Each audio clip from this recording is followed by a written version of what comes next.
Bom dia. Hoje é o dia 11 de março de 2020, domingo 5 de abril. Nosso café cultural precisa contar com a presença de muita gente para quebrar aquela regra de que santo de casa não faz milagre. Os palestrantes do café cultural do dia 5 de abril serão eu e Lucila. E vamos ter a apresentação de dois grupos musicais.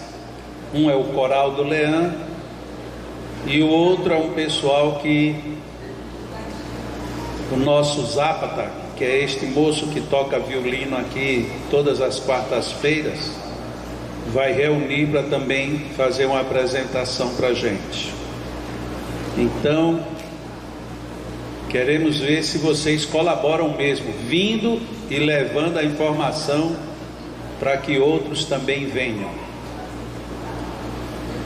A leitura que nós vamos fazer hoje é do Frases, Dicas e Histórias Maravilhosas, número 9. E o título é Os Três Últimos Desejos de Alexandre o Grande.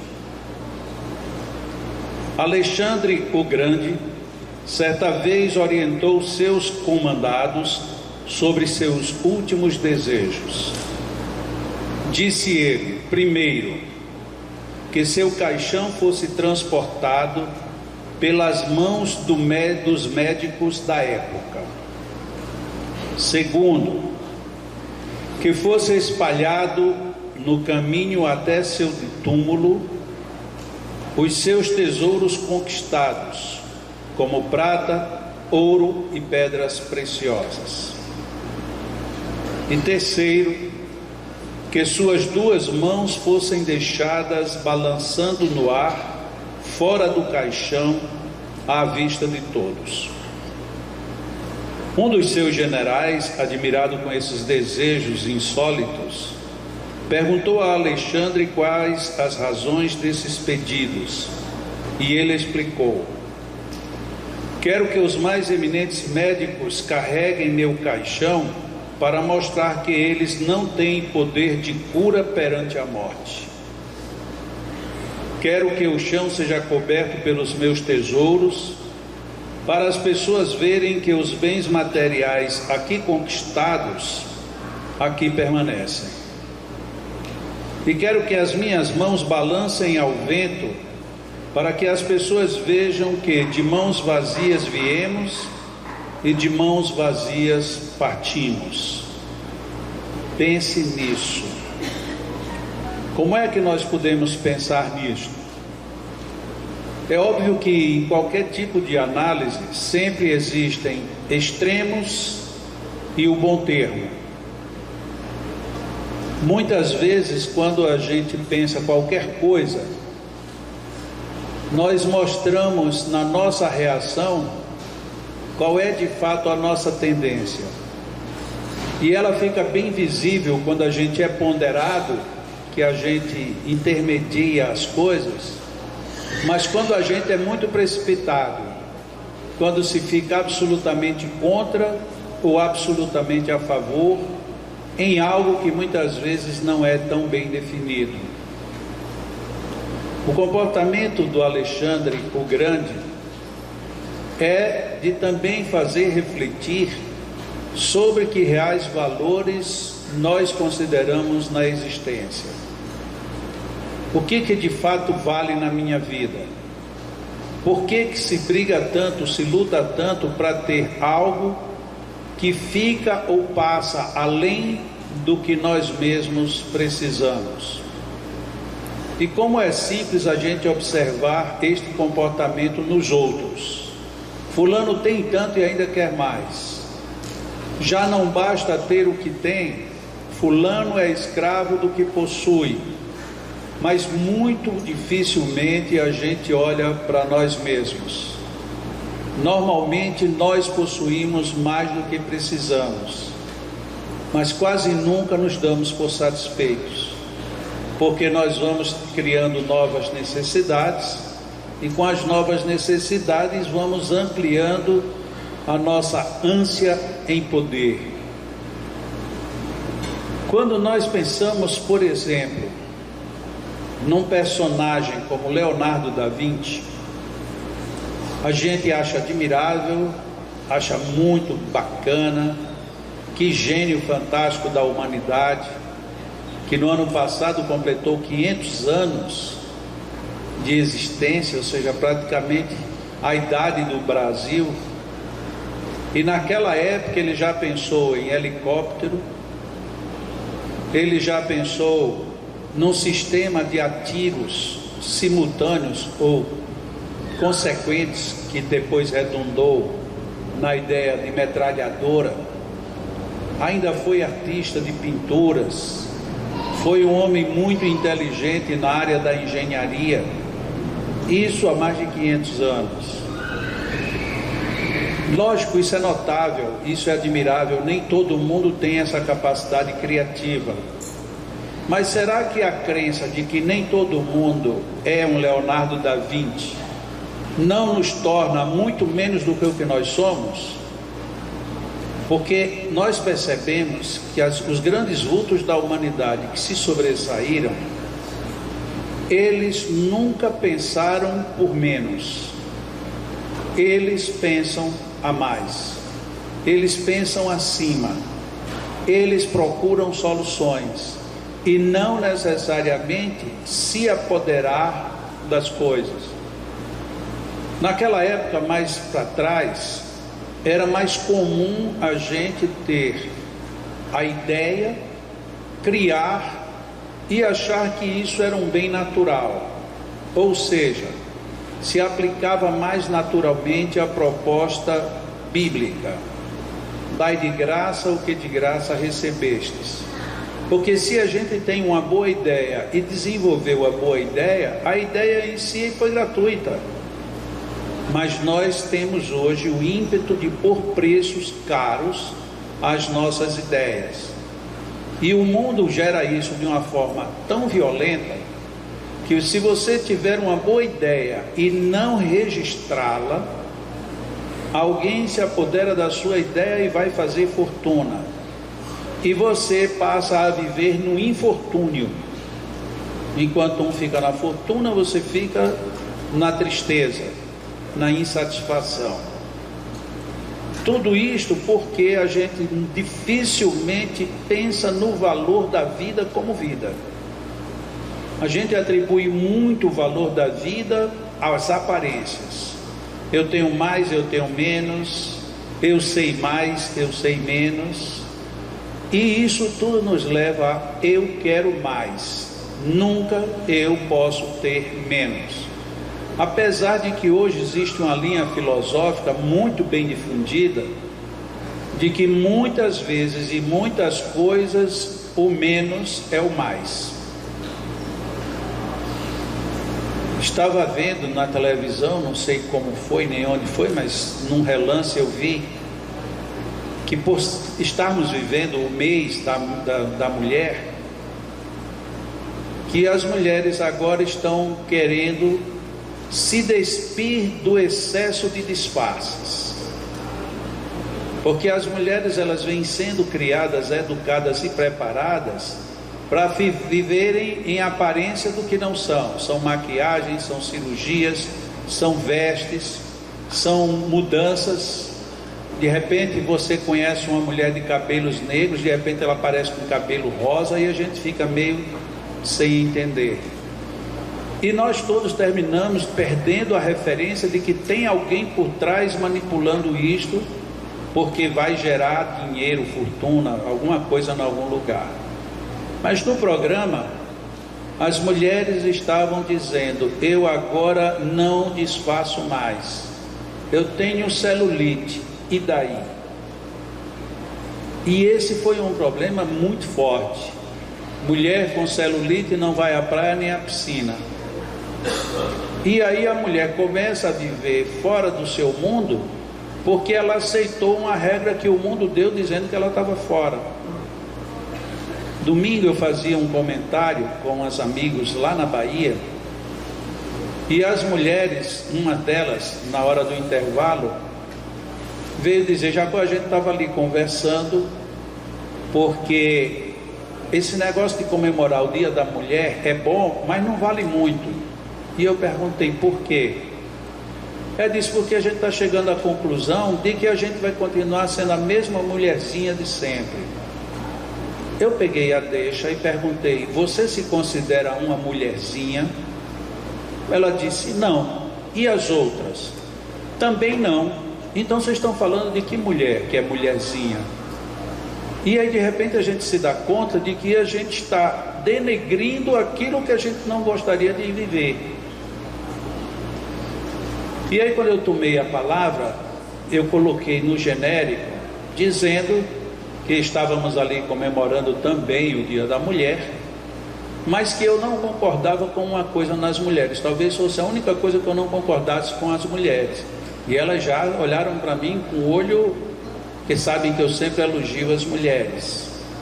Eu disse: é essa história de que colocaram na cabeça de vocês, que vocês têm que lutar pelo empoderamento. Aí foi que o olho cresceu, porque atualmente essa é a grande bandeira feminina. Nós temos que entrar no nosso apoderamento. Eu disse: vejam como isso tudo é um despiste para vocês. Vocês são poderosas desde que nasceram. E se vocês são poderosas, vocês querem se apoderar do quê? Do poder que já tem? Não existe essa história de vocês buscarem apoderamento. Vocês já são poderosas.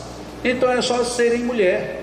Se vocês forem mulher, vocês já são poderosas por si mesmas. E aí eu completei: vi uma charge ontem que complementa o que eu estou dizendo. A charge dizia: a população mundial é dividida em duas partes, 50% de mulheres e os outros 50% frutos, filhos das mulheres. Eu digo: uau, então de um jeito ou de outro só tem mulher. Que empoderamento é esse que a gente está buscando? Na realidade, se a gente usa como frase de efeito, tudo bem. Mas se a gente pensa que já tem o poder, o que é que eu estou querendo que eu já não tenho? Eu já tenho. A não ser o quê? Quando a mulher quer ser tão bruta quanto, tão agressiva quanto, tão infernizante quanto a outra parte normalmente costuma ser. Então isso não é empoderamento, isto é um rebaixamento. E aí foi legal, porque depois as mesmas que estavam conversando disseram: a gente não tinha pensado nisso. Eu digo: claro que vocês não tinham pensado, porque vocês estavam falando que tinha que deixar de ser mulherzinha, quando vocês já tinham concluído que não eram mulherzinhas. E se vocês não são mulherzinhas, é porque vocês já têm esse poder. Então vocês não têm que buscar o poder. E qual é o poder da mulher? É ser mulher. A mulher sendo mulher, ela é muito mais do que qualquer homem, do que qualquer coisa. Agora, normalmente, grande parte das mulheres se retrai suficientemente para parecer ser mulherzinha, quando na realidade nós podemos ser o que nós somos. Quando o Alexandre o Grande faz essa proposta de pedir que médicos os carreguem, para que eles acordem: vocês têm muitos poderes, mas vocês não têm o poder da imortalidade, para distribuir ao longo do caminho todos os bens que foram colhidos. É para a gente dizer para a gente mesmo que joias são boas, são bonitas, são caras, que a aquisição disso gera dinheiro, gera manutenção de famílias, tudo isso é válido, mas que a gente não pode ficar preso a isso, porque a vida não é isso. E quando ele diz: vamos voltar com as mãos abanando, porque quando a gente chegou, não era que a gente não tinha nada, a gente não tinha quase que coisa nenhuma, não tinha dente, o olho mal abria, não sabia falar absolutamente nada, era 100% integralmente dependente de outros, e nos tornamos no que nos tornamos. Então, se nós já tínhamos vida quando não tínhamos nada, lembremos-nos que no dia que a gente for, voltaremos a não ter nada, materialmente falando. Ou então vão sobrar na esteira brigas, confusões, desarmonias entre os seres que dizemos que amamos.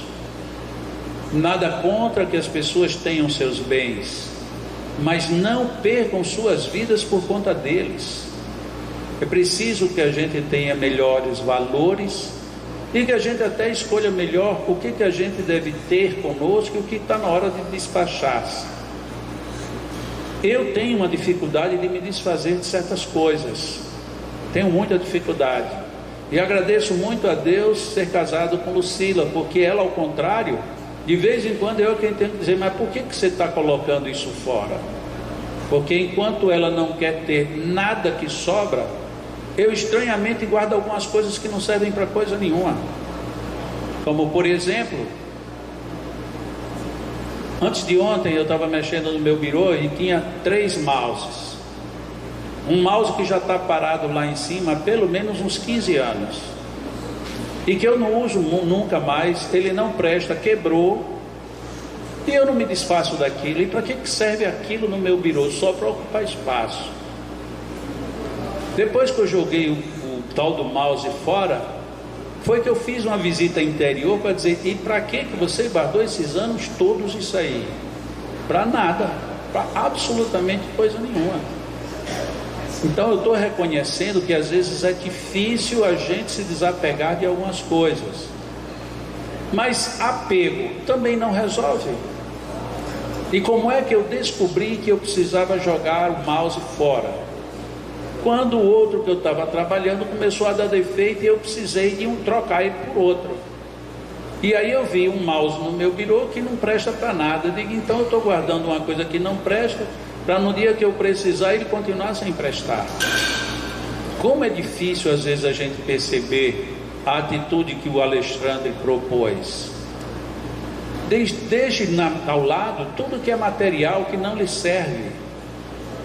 E quando você partir, lembre-se, nós vamos partir de mãos abanando. Guarde dentro de si valores nobres, valores reais, porque é desta maneira que a gente cresce, e é desta maneira que a nossa alma fica leve. Uma proposta: vocês alguma vez nas suas vidas, em suas orações, já pararam para pensar o quão doloroso será chegar no mundo espiritual sem ter nada do que você tem? A gente já pensou como é que vai ser chegar do lado de lá? Pessoalmente, eu acredito que quando eu desencarnar, minha mãe pelo menos está lá me esperando.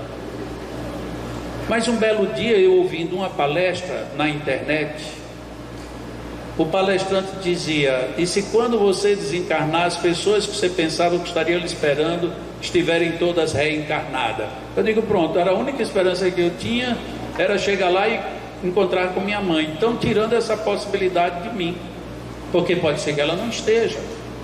E se ela não estiver, quem estará? Ah, mas a gente tem parentes de outras encarnações, tem amigos que a gente nem se lembra. Sim, mas eu queria pelo menos uma pessoa bem próxima. A minha mãe. Alguém me perguntaria, e seu pai? Ele é mais fácil já ter reencarnado, porque ele era inquieto para danado. É muito provável que ele já esteja por aqui. Mas ela vai dizer, não, meus irmãos, eu tenho muito o que fazer. Aí foi como eu me sosseguei, porque de repente a gente pode pensar como é que vai ser quando eu chegar do lado de lá. Será que tem alguém me esperando? Será que tem um lugar para a gente ir? Se eu partir daqui muito doente, será que tem mesmo hospital? Será que é um toque mágico, você parte daqui velho e quando desperta já é novo? Ou se ao contrário, você parte daqui com dor, chega lá doendo mais ainda? A gente não sabe 100% de certeza o que vai nos acontecer e o que vai nos aguardar, mas sabemos absolutamente certo que quão mais leve for nossa alma, mais fácil será nós nos encontrarmos do lado de lá. E quão mais carregados de apegos nós daqui partirmos, mais dificuldades teremos de viver do outro lado. Um dia um palestrante disse, eu já falei isso aqui, Nem todo mundo desencarna, muita gente só morre. E qual seria a diferença? Quem desencarna sai da carne, e quem só morre fica preso à carne. Nesse dia eu disse: meu Deus, no dia que eu morrer, que eu não morra apenas, que eu desencarne, porque é sinal que a gente perdeu o apego até desse corpo. Significará dizer que estamos partindo com as mãos abanando e conscientes disso. Deus, Pai de infinito amor, misericórdia, inteligência suprema, grandiosidade a nos envolver a todos. Seja o teu amor em nós, seja o nosso amor uma forma de louvar-te em nossas vidas. Jesus, Mestre dos Mestres, Senhor dos Evangelhos, da Boa Nova, inspira-nos sempre, fazendo-nos recordar dos teus conceitos morais, das tuas luzes benditas, que têm o poder de clarear os nossos destinos. Espíritos amigos, espíritos familiares, espíritos do bem, acompanhem-nos, favorecendo-nos o apoio necessário para que tenhamos força, coragem e perseverança e seguirmos adiante com os bons propósitos. Contamos sim com um colegiado de almas grandiosas que podem nos favorecer com bênçãos imensas.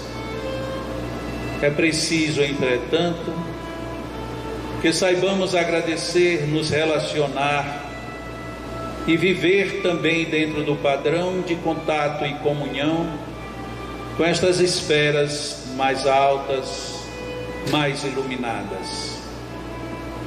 Assim como quando queremos aprender, buscamos os livros e os professores das matérias que nos atendem o interesse, devemos buscar, através da oração e das boas reflexões, o campo bendito que é oferecido pela presença dos anjos guardiões.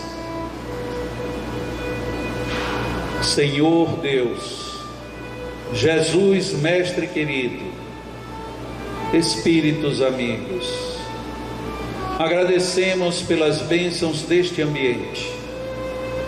São energias que nos fortalecem e que nos predispõem ao bem. Que as utilizemos de tal forma que o bem em nós se torne maior e mais constante.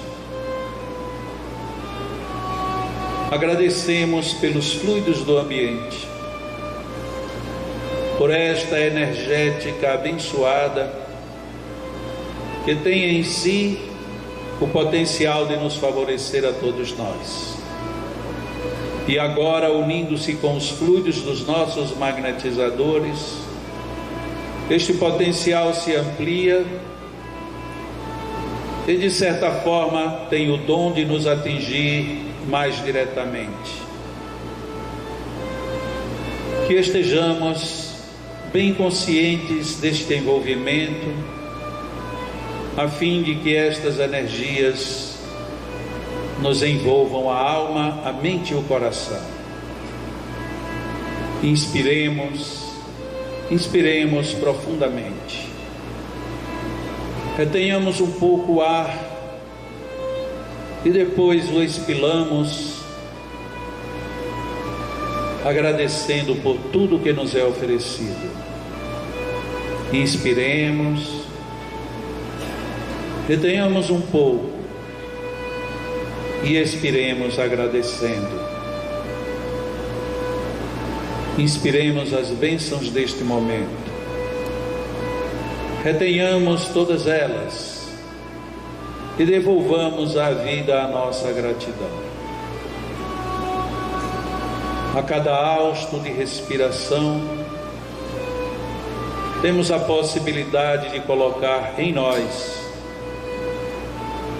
todos os fluidos bons que aqui dispomos. Tenhamos consciência de que, com o melhor, nos deixarmos envolver por estes fluidos, melhor estaremos contribuindo para as nossas próprias vidas. Inspiremos profundamente, guardemos um pouco e expelamos com gratidão. Deus, Pai amado,